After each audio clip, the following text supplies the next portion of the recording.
ہمارا भूख हड़ताली कैंप लगाया है, लेकिन अफसोस वो वहां तक नहीं आ सका। कल हम इस्लामाबाद प्रेस क्लब से डी चौक तक पैदल मार्च करते हैं और हमें मारा गया। मेरे भाई पे अगर कोई जुर्म है तो उन्हें अदालत में लेकर आए। आप अपनी टार्चर सॉलर में क्यों रखा है इन्हें? इनका कसूर क्या है? हमारी खुशियाँ यही है, हमारी चैन यही है, हमारी सुकून यही है। हम आपसे कुछ नहीं मांगते।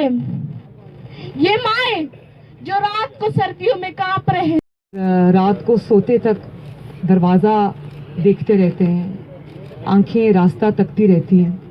और ज़रा अपने ऊपर इसको तारी करके सोचें कि किसी बच्चे को ये ना पता हो। ये मैं अभी ये बैनर देख रही हूँ, एक यहाँ पर था वो जो कहा है कि मेरे पोते, आपने उठाया हुआ था, मेरे पोते स्कूल में हैं, क्या बताएं कि वो यतीम है या उनके बाबा जिंदा हैं।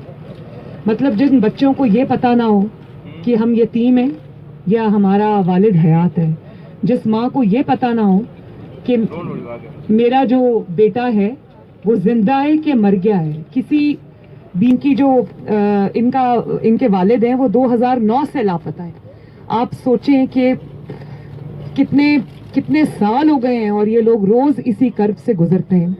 ये इज्जत वाले लोग हैं, अपने घरों में इज्जत से रहने वाले लोग हैं, और ये इस्लामाबाद की गलियों में जो पूरी रात सो नहीं सकती हैं, इन माओं से आए मिलें, इनके दर्द और तकलीफ को देखें, ये किस अजियत से गुजर रही हैं। जिस तरह वज़ीर आज़म इमरान खान साहब ने 2 फरवरी को एक बयान दिया था कि